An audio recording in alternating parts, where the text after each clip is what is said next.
3. Jake Chambers, sometimes Bama, is going downstairs with his book bag. There is earth science, there is geography, there's a notepad, a pencil, a lunch his mother's cook, Miss Greta Shaw, has made for him in the chrome and formica kitchen where fans whirl eternally, sucking up alien odors. In his lunch sack has been a peanut butter and jelly sandwich, a bologna, lettuce, an onion sandwich, and 4 Oreo cookies. His parents do not hate him, but they do seem to have overlooked him. They have abdicated and left him to Miss Greta Shaw, to nannies, to a tutor in the summer, and the Piper School, which is private and nice and most of all white, the rest of the time. None of these people have ever pretended to be more than what they are. Professional people, they are the best in their fields.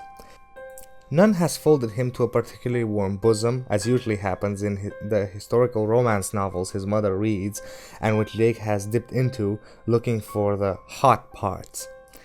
Hysterical novels, his father sometimes calls them, and sometimes bodice rippers.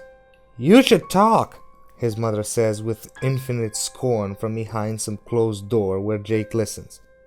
His father works for the network, and Jake would pick him out of a line of skinny men with crew cuts.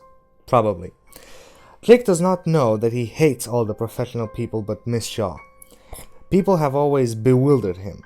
His mother, who is scrawny in a sexy way, often goes to bed with sick friends.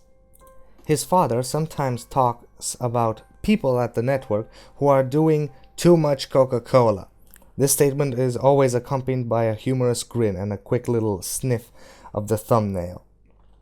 Now, he is on the street. Jake Chambers is on the street. He has hit the bricks.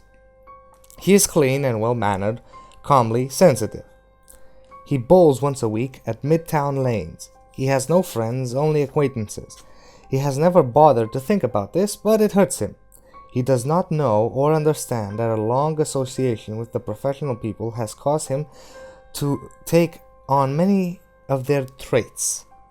Miss Greta Shaw, better than any of the rest of them, but gosh, is that ever a consolation prize, makes very professional sandwiches. She quarters them and cuts off the bread crust so that when he eats in the gym period 4, he looks like he ought to be at a cocktail party with a drink in his other hand instead of a sports novel or a clay Blayside Western from school library. His father makes a great deal of money because he is a master of the kill, that is, placing a stronger show on his network against a weaker show on the rival network. His father smokes 4 packs of cigarettes a day. His father does not cough, but he has a hard grin, and he's not averse to the occasional shot of the old Coca-Cola. Down the street, his mother leaves cab fare, but he walks every day it doesn't rain, swinging his book bag, and sometimes his bowling bag, although mostly he leaves it in his locker, a small boy who looks very American with his blonde hair and blue eyes. Girls have already begun to notice him, with their mother's approval, and he does not shy away from the skittish little boy arrogance. He talks to them with unknowing professionalism and puzzles them away. He likes geography and bowling in the afternoon. His father owes stock in a company that makes automatic pin-seating machinery, but Midtown Lanes does not use his father's brand. He does not think he has thought about this, but he has. Walking down the street, he passes Brennidos, where the models stand dressed in 4 coats, in 6-button Edwardian suits, some in nothing at all, some are bare naked.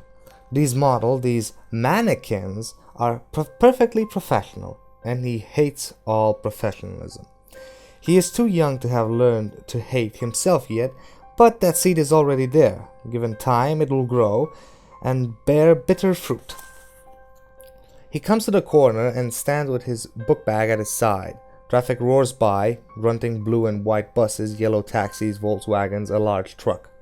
He is just a boy, but not average, and he sees the man who kills him out of the corner of his eye. It is the man in black, and he doesn't see the face, only the swirling robe, the outstretched hands, and a hard professional grin. He falls into the street with his arms outstretched, not letting go of the book bag which contained Mrs. Greta Shaw's extremely professional lunch. There is a brief glance through a polarized windshield, at the horrified face of a businessman wearing a dark blue hat, in the band of which a small, jaunty feather. Somewhere a radio is blasting rock and roll. An old woman on the far curb screams. She is wearing a black hat with a net. Nothing jaunty about the black net. It is likely a mourner's veil. Jake feels nothing but a surprise and his usual sense of headlong bewilderment. Is this how it ends? Before he'd bowled better than 72?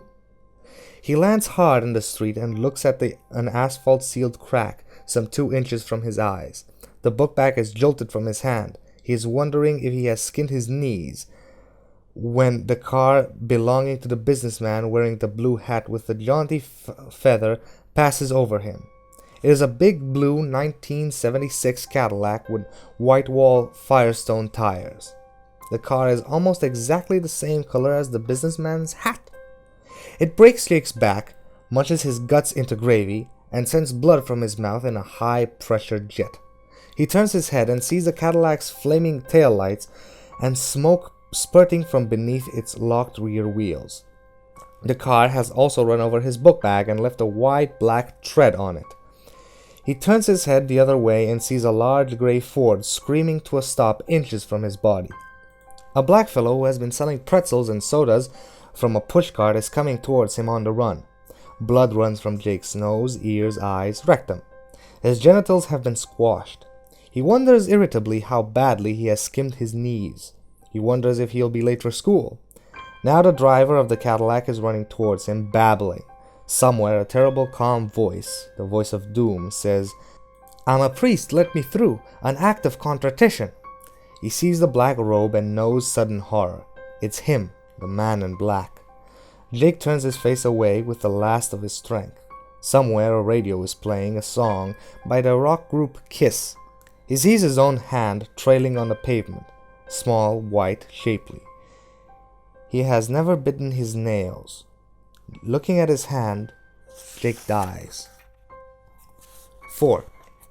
The gunslinger hunkered in frowning thought. He was tired and his body ached from the thoughts came with aggravating slowness. Across from him, the amazing boy slept with his hands folded in his lap, still breathing calmly. He had told his tale without much emotion, although his voice had trembled near the end, when he had come to the part about the priest and the act of contrition. He had not, of course, told the gunslinger about his family and his own sense of bewildered dichotomy, but he had seeped through anyway, enough for the gunslinger to make out its shape. The fact that there had never been such a city as the boy described, unless it was the mythic city of Lud, was not the most upsetting part of the story, but it was disturbing. It was all disturbing. The gunslinger was afraid of the implications. "Jake?" "Uh-huh." "Do you want to remember this when you wake up? Or do you want to forget it?" "Forget it," the boy said promptly. "When the blood came out of my mouth, I could taste my own shit." "All right. You're gonna sleep, understand? Real sleep. Now go ahead and lie over, if it do please ya." Jake laid over, looking small and peaceful and harmless. The gunslinger did not believe he was harmless. There was a deadly feeling about him, the stink of yet another trap. He didn't like the feeling, but he liked the boy. He liked him a great deal. "Jake?" "Shh, I'm sleeping. I want to sleep." "Yes, and when you wake up, you won't remember any of this." "'Kay, good." The gunslinger watched him for a brief time, thinking of his own boyhood, which usually seemed to have happened to another person, to a person who had leaped through some fabulous lens of time to become someone else, but which now seemed poignantly close. It was very hot in the stable of the way station, and he carefully drank some more water. He got up and walked to the back of the building, pausing to look into one of the horse stalls. There was a small pile of white hay in the corner and a neatly folded blanket, but there was no smell of a horse. There was no smell of anything in the stable. The sun had bled away every smell and left nothing. The air was perfectly neutral. At the back of the stable was a small dark room with a stainless steel machine in the center. It was untouched by rust or rot. It looked like a butter churn. At the left, a chrome pipe jutted from it, terminating over a drain in the floor. The gunslinger had seen pumps like it in other dry places, but never one so big. He could not contemplate how deep they, some long gone they, must have drilled before they struck water, secret and forever black under the desert. Why hadn't they removed the pump when the station had been abandoned? Demons, perhaps. He shrugged abruptly, an abrupt twisting of his back. Heat flesh poked out on his skin, then receded. He went to the control switch and pushed the on button. The machine began to hum. After perhaps half a minute, a stream of cool, clear water belched from the pipe and went down the drain to be recirculated. Perhaps 3 gallons flowed out of the pipe before the pump shut itself down with a final click. It was a thing as alien to this place and time as true love, and yet as concrete as judgment. A silent reminder of the time when the world had not yet moved on. It probably ran on atomic slug, as there was no electricity within 1,000 miles of here, and even dry batteries would have lost their charge long ago. It had been made by a company called North Central Positronics. The gunslinger didn't like it. He went back and sat down beside the boy, who had put one hand under his cheek. Nice-looking boy. The gunslinger drank some more water and crossed his legs so he was sitting Indian fashion. The boy, like the squatter on the edge of the desert who kept the bird, Zoltan, the gunslinger remembered abruptly. The bird's name was Zoltan. Had lost his sense of time, but the fact that the man in black was closer seemed beyond doubt. Not for the first time, the gunslinger wondered if the man in black was letting him catch up for some reason of his own. Perhaps the gunslinger was playing into his hands. He tried to imagine what the confrontation might be like, and could not. He was very hot, but no longer felt sick. The nursery rhyme occurred to him again, but this time, instead of his own mother, he thought of Court. Court, an endless engine of a man, his face stitched with the scars of brick and bullets and blunt instruments, the scars of war and instruction in the arts of war. He wondered if Court had ever had a love to match those monumental scars. He doubted it. He thought of Susan and his mother, and of Martin, that incompetent enchanter. The gunslinger was not a man to dwell on the past. Only a shadowy conception of the future and of his own emotional makeup saved him from being a man without imagination, a dangerous dullard. His present run of thought, therefore, rather amazed him. Each name called upon others. Cuthbert, Elaine, the old man Jonas with his quavery voice, and again Susan, the lovely girl at the window. Such thoughts always came back to Susan and the great rolling pain known as the drop, and fishermen casting their nets in the bays on the edge of the clean sea. The piano player in Tull, also dead, all dead in Tull, and by his hand, had known those places, although he and the gunslinger had only spoken of them that once. Shep had been fond of the old songs and had played them in a saloon called the Traveller's Rest, and the gunslinger hummed one tunelessly under his breath. Love, oh careless love, see what careless love has done. The gunslinger laughed, bemused.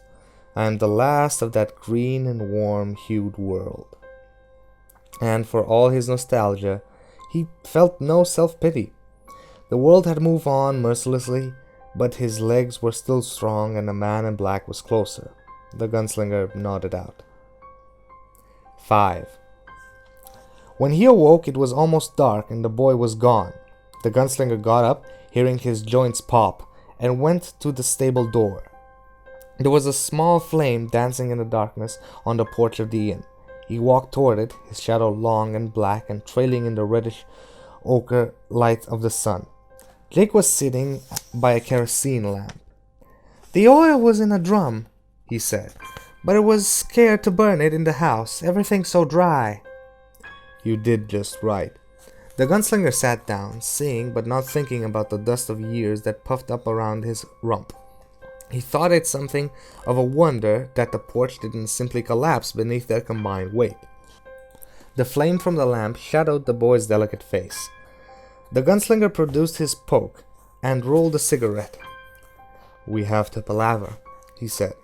Jake nodded, smiling a little at the word. "I guess you know I'm on the prod for the man that you saw." "Are you going to kill him?" "I don't know. I have to make him tell me something. I may have to make him take me someplace." "Where?" "To find a tower," the gunslinger said. He held his cigarette over the shimmy of the lamp and drew on it. The smoke drifted away on the rising night's breeze. Jake watched it. His face shadowed neither fear nor curiosity, certainly not enthusiasm. "So I'm going tomorrow," the gunslinger said. "You'll have to come with me. How much of that meat is left?" "Only a little." "Corn?" "A little more." The gunslinger nodded. "Is there a cellar?" "Yes." Jake looked at him. The pupils of his eyes had grown to a huge, fragile size. "You pull up on the ring in the floor, but it didn't go down. I was afraid the ladder would break and I wouldn't be able to get back up again. And it smells bad. It's the only thing around here that smells at all." "We'll get up early and see if there's anything down there worth taking. Then we'll go." "All right." The boy paused and then said, "I'm glad I didn't kill you when you were sleeping. I had a pitchfork and I thought about doing it, but I didn't, and now I won't have to be afraid to go to sleep." "What would you be afraid of?" The boy looked at him ominously. "Spooks." "Of him coming back." "The man in black," the gunslinger said, not a question. "Yes. Is he a bad man?" "I guess that depends on where you're standing," the gunslinger said absently. He got up and pitched his cigarette onto the hard pan. "I'm going to sleep." The boy looked at him timidly. "Can I sleep in the stables with you?" "Of course." The gunslinger stood on the steps, looking up, and the boy joined him. Old Star was up there and Old Mother. It seemed to the gunslinger that if he closed his eyes, he would be able to hear the croaking of the first spring peepers, smell the green, almost summer smell of the court lawns after their first cutting, and hear, perhaps, the indolent click of wooden balls as the ladies of the East Wing, attired only their shifts as dusk glimmered towards dark, played at points. Could almost see Cuthbert and Jamie as they came through the break in the hedges, calling for him to ride out with them. It was not like him to think so much of the past. He turned back and picked up the lamp. "Let's go to sleep then," he said. They crossed to the stable together. 6. Jake was right. It smelled bad. It had a swampy stench that made the gunslinger feel nauseous and a little lightheaded after the antiseptic odorlessness of the desert and the stable. The cellar smelled of cabbages and turnips and potatoes, with long, sightless eyes gone to everlasting rot. The ladder, however, seemed quite sturdy, and he climbed down.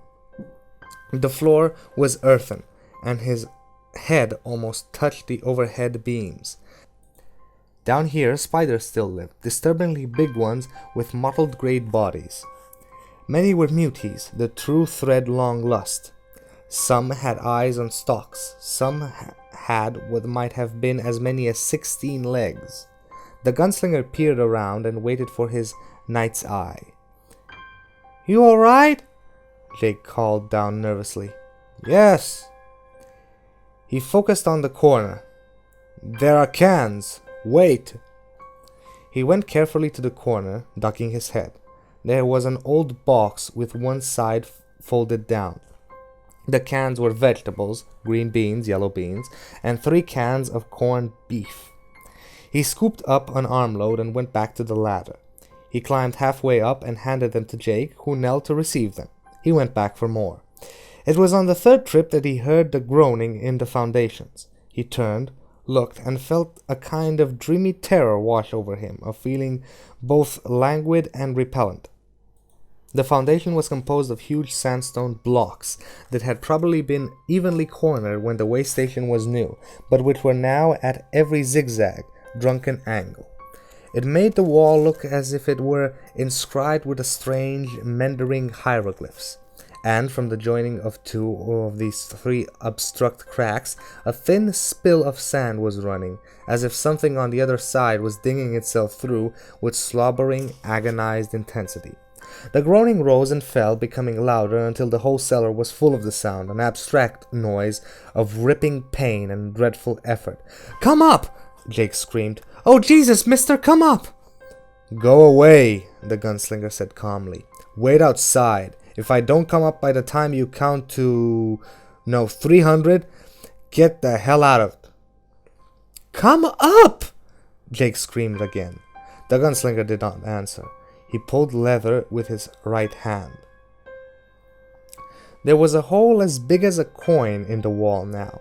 He could hear, through the curtain of his own terror, Jake's pattering feet as the boy ran. Then the spill of sand stopped. The groaning ceased, but there was a sound of steady, labored breathing. "Who are you?" the gunslinger asked. No answer. And in the high speech, his voice filling with old thunder of command, Roland demanded, "Who are you, demon? Speak, if you would speak. My time is short, my patience shorter." "Go slow," a dragging, cluttered voice said from within the wall, and the gunslinger felt the dreamlike terror dampen and grow almost solid. It was the voice of Alice, the woman he had stayed with in the town of Tull. But she was dead. He had seen her go down himself, a bullet hole between her eyes. Fathoms seemed to swim in his eyes, descending. "Go slow past the drawers, gunslinger. Watch for the Deschain. While you travel with the boy, the man in black travels with your soul in his pocket." "What do you mean? Speak on." But the breathing was gone. The gunslinger stood for a moment, frozen, and then one of the huge spiders dropped on his arm and scrambled frantically up to his shoulder. With an involuntary grunt, he brushed it away and got his feet moving. He did not want to do the next thing, but custom was strict, inviolable. "Take the dead from the dead," the old proverb said. "Only a corpse may speak true prophecy." He went to the hole and punched at it. The sandstone crumbled easily at the edges, and without a bare stiffening of muscles, he thrust his hand through the wall and touched something solid. With raised and fretted knobs, he drew it out. He held a jawbone, rotted and far hinged. The teeth leaned this way and that. "All right," he said softly. He thrust it rudely into his back pocket and went back up the ladder, carrying the last cans awkwardly. He left the trapdoor open. The sun would get in and kill the muley spiders. Jake was halfway across the stable yard, cowering on the cracked, rubbly hard pan. He screamed when he saw the gunslinger, backed away a step or two, and then ran to him, crying, "I thought he got you, that it got you. I thought—" "It didn't. Nothing got me." He held the boy to him, feeling his face hot against his chest and his hands dry against his rib cage. He could feel the rapid beating of the boy's heart. It occurred to him later that this was when he began to love the boy, which was, of course, what the man in black must have planned all along. Was there ever a trap to match the trap of love? "Was it a demon?" The voice was muffled. "Yes, a speaking demon. We don't have to go back there anymore. Come on, let's shake a mile." They went to the stables, and the gunslinger made a rough pack from the blankets he slept under. It was hot and prickly, but there was nothing else. That done, he filled the water bags from the pump. "You carry one of these water bags," the gunslinger said. "Wear it around your shoulders. See?" "Yes." The boy looked up at him worshipfully. The look quickly masked. He slung one of the bags over his shoulders. "Is it too heavy?" "No, it's fine." "Tell me the truth now. I can't carry you if you get sunstroke." "I won't have sunstroke. I'll be okay." The gunslinger nodded. "We're going to the mountains, aren't we?" "Yes." They walked out into the steady smash of the sun. Jake, his head as high as the swing of the gunslinger's elbows, walked to his right, and a little ahead, the rawhide-wrapped ends of the water bag hanging nearly to his shins. The gunslinger had crisscrossed 2 more water bags across his shoulders and carried the sling of the food in his armpit, his left arm holding it against his body. In his right hand, his pack, his poke, and the rest of his gunna. They passed through the far gate of the way station and found the blurred ruts of the stage track again.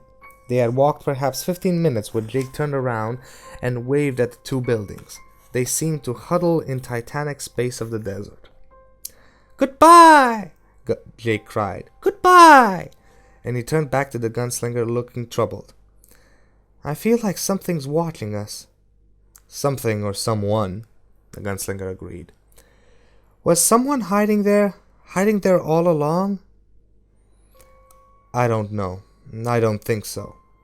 "Should we go back? Go back and—" "No, we're done with that place." "Good," Jake said fervently. They walked. The stage track breasted a frozen sand drumlin, and when the gunslinger looked around, the way station was gone. Once again, there was desert, and that only. Thank you guys for sticking with another part of the Gunslinger. It's a little bit longer than I hoped, but hey, I'm trying to, read it in pieces, just so we don't get trapped in the middle of a story. And, yeah. See you guys tomorrow. Bye!